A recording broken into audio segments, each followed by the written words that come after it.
Bismillahirrahmanirrahim. Assalamualaikum warahmatullahi wabarakatuh. Alhamdulillahi rabbil alamin. Allahumma salli wa sallim ala Muhammadin wa ala alihi wa ashabihi ajma'in. Kali ini teman-teman tahsinul Quran yang dirahmati Allah, saya akan membahas tentang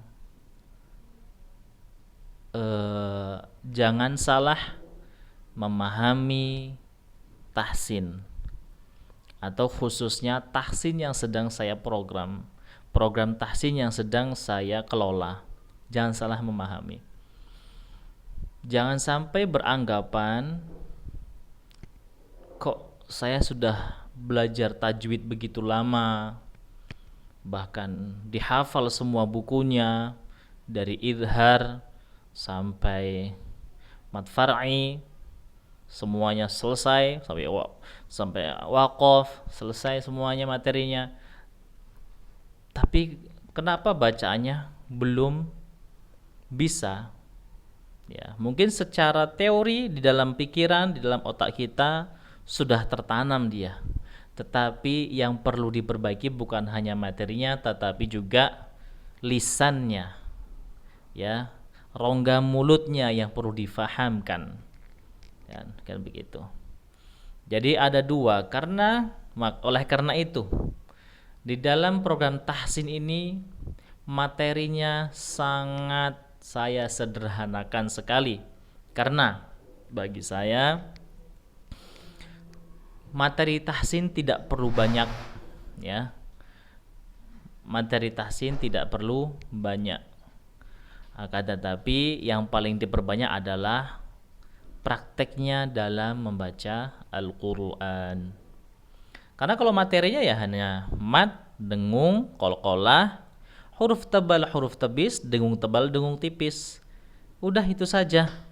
Mungkin tambahannya seperti bacaan al-gharib, bacaan al-gharibah, itu saja, ya. Jadi cuma hanya 20%, 80% itu adalah praktek. Nah, memang belajar tajwid itu lebih mudah daripada langsung ke praktek. Oleh karena itu, praktek itu harus lebih memberikan effort lebih, untuk porsi lebih, untuk betul-betul ditekuni praktek itu. Ya, contohnya banyak sekali. Ya. Dia tahu mad 2 harokat itu tahu, ya, mad 4 harokat tahu, mad 6 harokat juga tahu, ya, porsi panjangnya juga tahu, tapi ketika praktek apakah sesuai dengan porsi?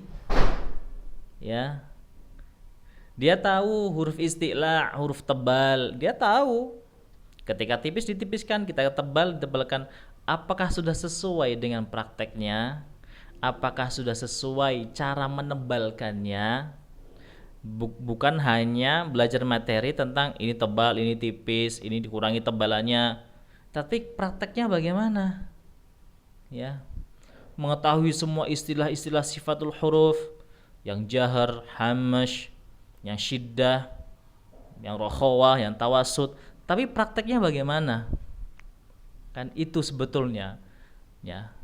Makanya yang kita cari adalah praktek, ya, bukan teori. Jangan pernah beranggapan, ya, terlalu serius mempelajari materi tapi tidak serius dalam praktek. Rajin membaca teori tapi jarang membaca Al-Quran, itu sama aja apa ya? Sama aja tetap tidak bisa, ya, tidak bisa. Rajin membahas tajwid tapi jarang membaca Al-Quran, bagaimana? Ya, sehingga tidak maksimal dalam pengucapan hurufnya, tidak maksimal dalam membaca sesuai porsi-porsi tajwidnya, ya. Itu yang saya khawatir disalahfahami. Ustadz, saya udah belajar ini, kok saya masih kelas 1 aja, kok saya masih pratasin aja nggak naik-naik, kok saya masih ditaruh di kelas ini, kenapa nggak langsung di kelas 3 saja? Saya udah paham mad dengung kalau paham. Iya paham, silahkan praktek. Bagaimana ya, apakah sudah sesuai dengan contoh kecil, istilahnya bagaimana, istifalnya, idbaqnya bagaimana, ya, infitahnya bagaimana, fathah, kasroh, domah saja bagaimana, sudahkah diberikan hak-haknya, kan begitu ya. Jadi pada teman-teman sekalian yang dirahmati Allah, jangan salah faham terhadap tahsin program tahsin ini yang saya kelola ya. Karena seseorang yang bisa dikatakan fasih dalam membaca Al-Qur'an itu ketika sudah bisa menyebutkan makharijul huruf, mempraktekkan tajwid yang dia pelajari sesuai dengan porsinya, tapi dalam praktek, bukan dalam teori saja.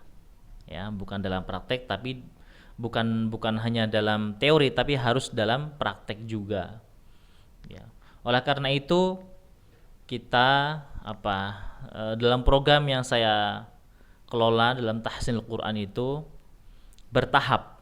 Saya beri tahapan. Ya.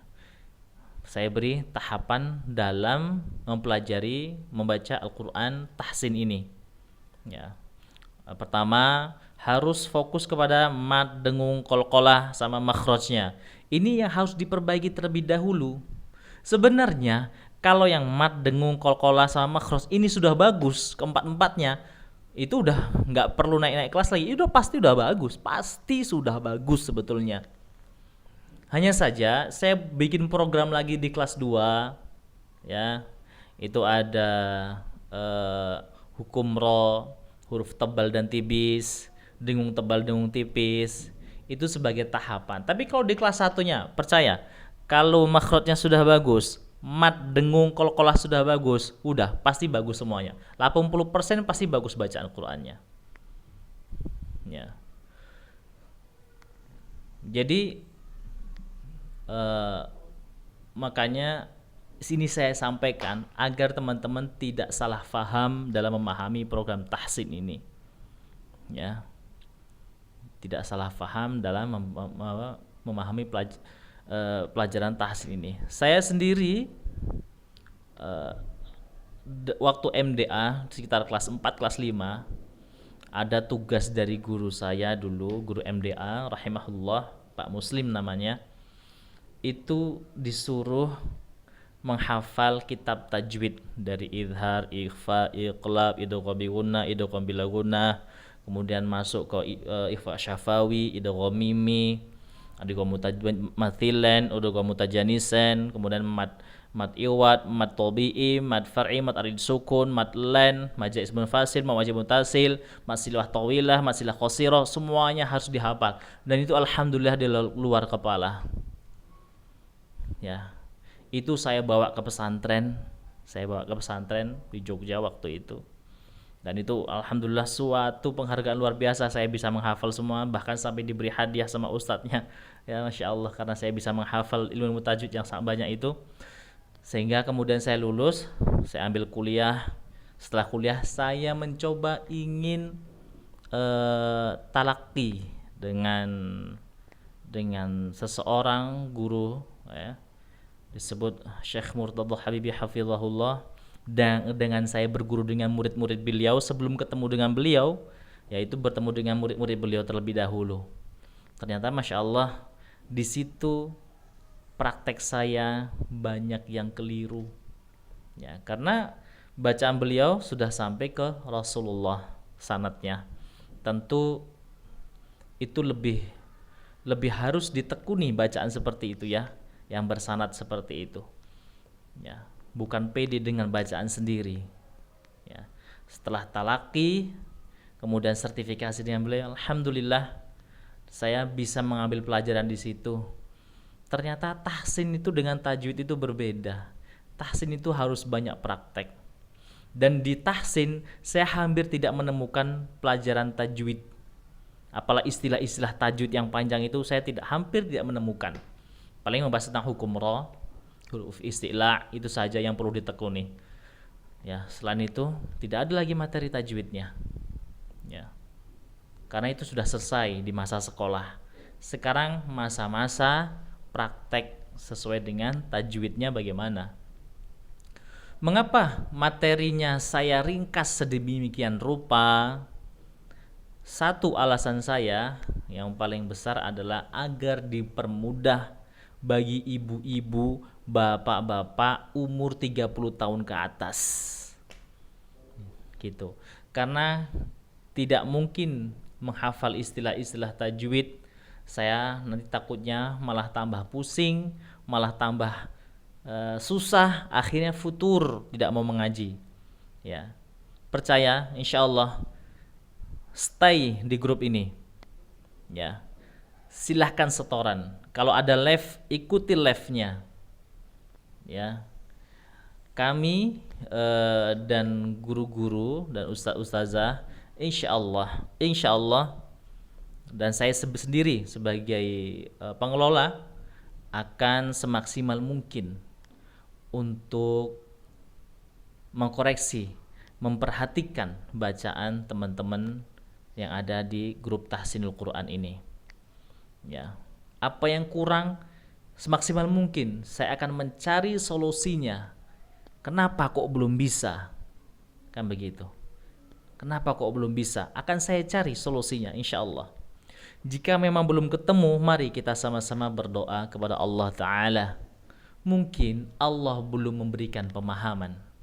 Karena tugas seorang hamba, setiap hamba itu tolabul ilmi. Karena itu kewajiban, faridah. Ya, karena itu kewajiban. Dan yang memberi ilmu itu Allah Ta'ala. Yang memberi pemahaman itu Allah Ta'ala. Tugas kita berusaha dan berdoa. Sudah usaha kuat, mungkin doa kita yang kurang.